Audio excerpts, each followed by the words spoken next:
James Miller was the father everyone pitied, the man seen weeping on television as he begged for the safe return of his missing baby.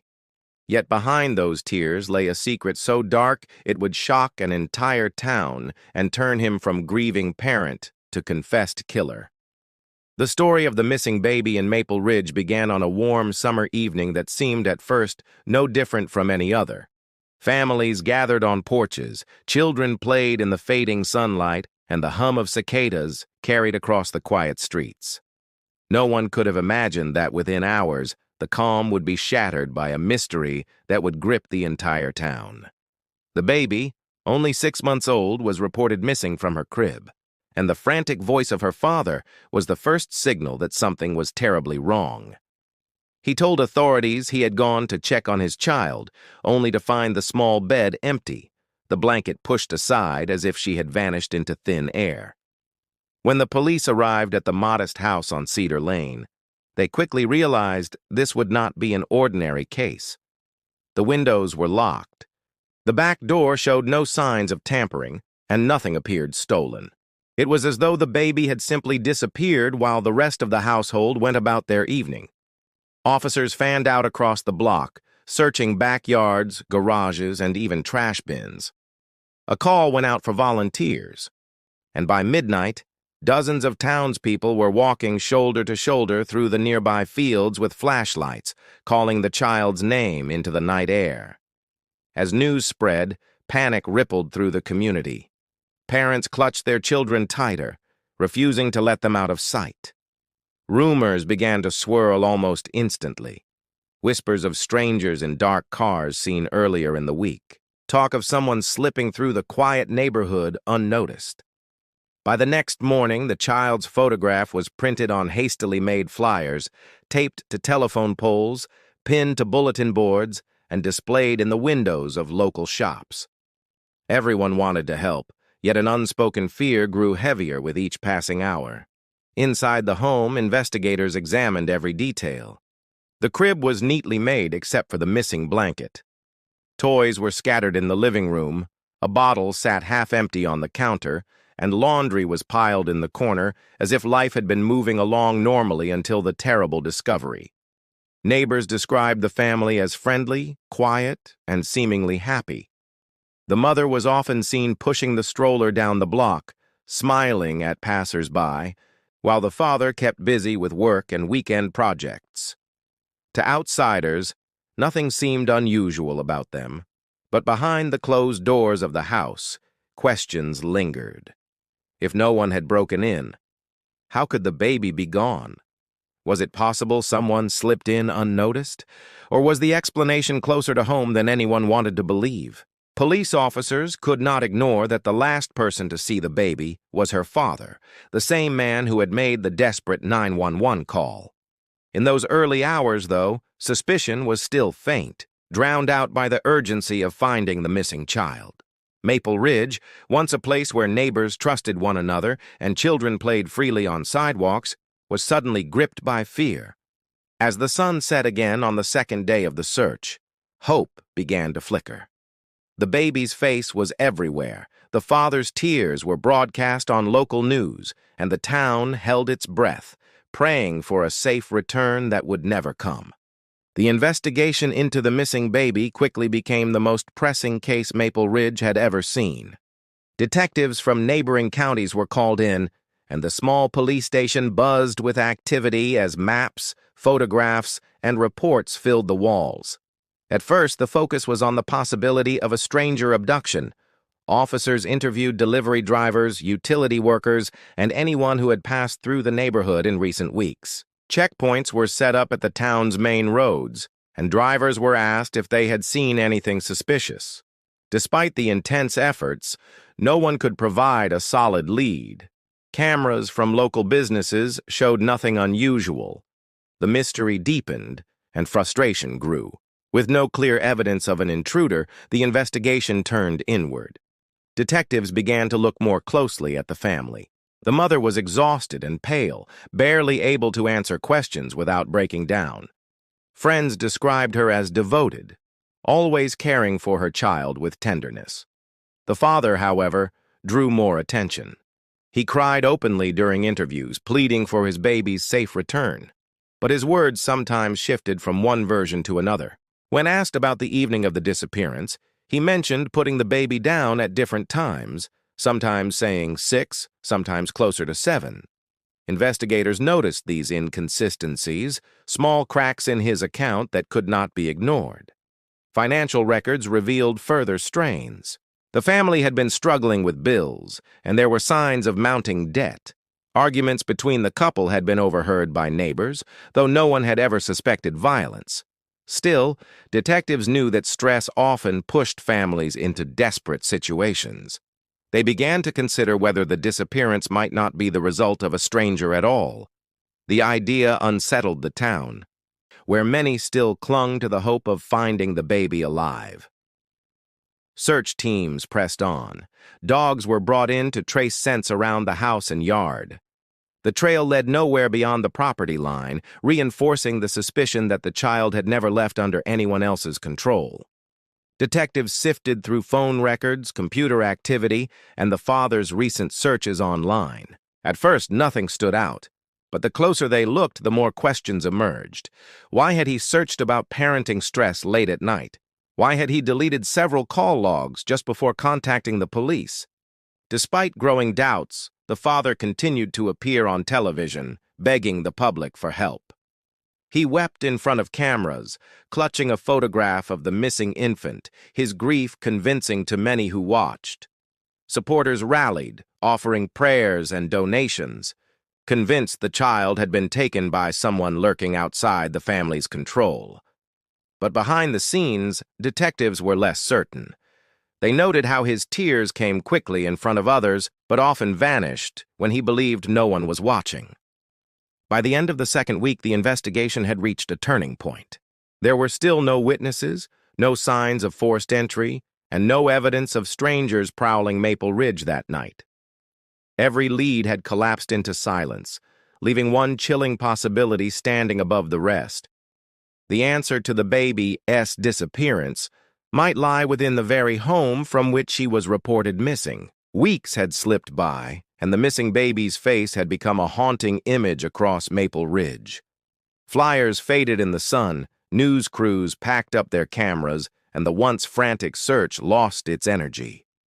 For many in the town, hope dimmed to a cruel acceptance, but for investigators, the work was far from over. Detectives shifted their attention from canvassing neighborhoods to peeling back the layers of the father's life. He had become the center of the storm, no longer just the grieving parent, but the person whose every move demanded scrutiny. When officers obtained a warrant to search his phone and laptop, they expected routine results. Instead, what they found unsettled even seasoned investigators. Internet history revealed late-night searches that pointed not to a stranger's crime, but to something far more chilling. Terms like how to make a baby stop crying quickly and how long does it take for suffocation were buried in his browsing. Though investigators knew the searches could be explained away as desperation from a stressed parent, the timing, just days before the disappearance, suggested a darker context. These digital traces were not evidence on their own, but they painted an unsettling picture. Detectives revisited the house with fresh eyes. This time, they searched not just for signs of forced entry, but for hidden spaces, overlooked corners, and items that might hold the truth. In the attic, tucked under insulation, they discovered a small, stained blanket recognized immediately as belonging to the child. The discoloration on the fabric was concerning, and though testing would take time, its discovery was enough to heighten suspicions further. The father insisted he had no idea how the blanket got there, yet investigators noted how his face tightened when the evidence was removed. Neighbors began to shift in their perceptions as whispers grew louder. At first, they had delivered casseroles and candles to the family, treating the father as a victim. But as police cars were seen outside his home more frequently, compassion gave way to suspicion. Conversations in grocery aisles and at church services turned sharp. People wondered aloud if the tearful man on television was playing a role. The idea disturbed them, but the unease was impossible to ignore. Detectives also noticed how his public grief seemed carefully timed. At vigils, he wept openly, his shoulders shaking under the weight of sorrow. But when cameras switched off, his expression hardened. Officers observing him described moments of silence that felt rehearsed, as though he had practiced which emotions to reveal and which to conceal. While none of this was definitive proof, it added to the mounting impression that he was hiding something beneath the mask of a grieving father. Behind the scenes, investigators pieced together a timeline. Phone records, internet history, and interviews with neighbors built a web that drew tighter around him. Every lead pointed back to the house, back to the attic, and back to the man who had called 911. The case was no longer a desperate search for a lost child, but a careful unraveling of secrets. And the picture forming was far more sinister than anyone in Maple Ridge wanted to believe. The interrogation room was cold and plain, a space designed to strip away comfort and leave only the truth. Detectives had spent weeks circling around the father, building a case piece by piece, and now he sat at the center of it all, hunched over with his hands trembling. Hours passed as investigators pressed him with the evidence. The troubling internet searches, the blanket hidden in the attic, the inconsistencies in his timeline. At first, he clung to his story, insisting that he had put his baby to sleep and discovered her gone. But the weight of suspicion bore down on him, and cracks began to show. His breathing grew heavy, his shoulders shook, and his tears, once a performance for cameras, now seemed raw and uncontrollable. When the confession came, it spilled out in fragments, words broken by sobs and gasps. He admitted that the baby's relentless crying had pushed him beyond the edge one night. Exhausted, overwhelmed, and consumed by frustration, he smothered her to silence the noise. It was not a calculated act, he claimed, but a snap decision in a moment of weakness that he could not take back. What followed was panic. In fear of being discovered, he hid her body, wrapping it in the small blanket later found in the attic, before moving it to a place he believed no one would ever think to search. The location he revealed sent a chill through the detectives. A few miles outside of town, in a field behind an abandoned barn, sat an old well long forgotten by most residents. Overgrown with weeds and partially covered by rotting wood, it was a place rarely visited. According to the father, he carried the small bundle there under the cover of darkness, lowering it into the shadows of the well, where he believed the secret would remain buried forever. As officers listened to his account, even the most experienced among them struggled to remain composed. The grim details turned what had once been a mystery into a devastating truth. Search teams were dispatched immediately to the site. Floodlights illuminated the neglected field as officers worked carefully, their movements steady despite the horror of what they expected to find. The well, deep and silent, gave up its secret after hours of painstaking effort. When the remains were finally recovered, the air grew heavy with sorrow. Confirmation of the confession meant there was no hope left to cling to, no miracle ending to the story that had gripped Maple Ridge. Back at the station, the father sat in silence, his earlier sobs reduced to quiet murmurs. The mask of the grieving parent had crumbled completely, replaced by the hollow stare of a man who had confessed to the unthinkable. For detectives, the case had reached its turning point. What began as a desperate search for a missing child had ended with the revelation that the danger had come not from an outsider, but from within the child's own home. The story that once drew sympathy now inspired only outrage, and the community waited with anger and disbelief for justice to follow. The aftermath of the confession shattered Maple Ridge in ways the community had never experienced before. The revelation that the grieving father, who had once stood at candlelight vigils with tears streaming down his face, was the very person responsible for his child's death, sent shockwaves through every corner of the town. People who had brought food to the family, who had cried alongside him during searches, now felt betrayed. Neighbors spoke in hushed tones, torn between anger and disbelief. Some refused to say his name, claiming he had deceived everyone with his show of sorrow, while others admitted they had sensed something was wrong all along, but had been too afraid to voice their suspicions. The town that once united in hope was now bound together in grief and outrage. For the mother, the devastation was unbearable. She withdrew completely from public view, blinds drawn and phone left unanswered. Once seen pushing her baby's stroller down the street with a gentle smile, she now lived behind closed doors, consumed by shock and mourning.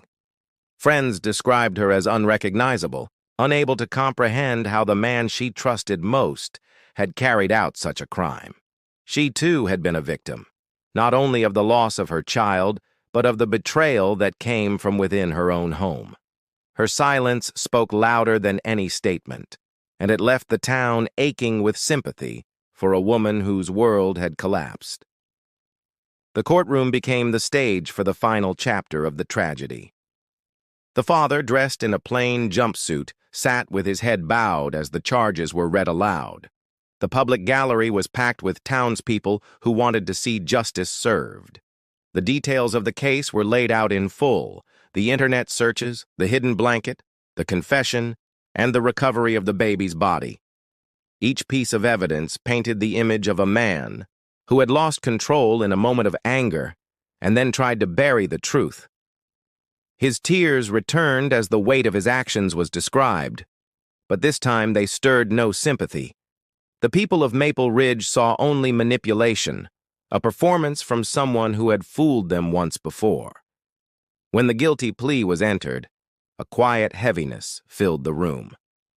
There would be no long trial, no drawn-out arguments, only the certainty of punishment. The judge's words sealed his fate, condemning him to years behind bars, yet for many in the town, the sentence felt hollow. No number of years could undo the crime or bring back the child whose short life had been stolen. The real punishment, they believed, was the knowledge that he would carry the weight of his confession forever. Maple Ridge did not return to normal after the case. The house where the crime began remained a reminder of what had happened, a place people passed by quickly, unable to forget.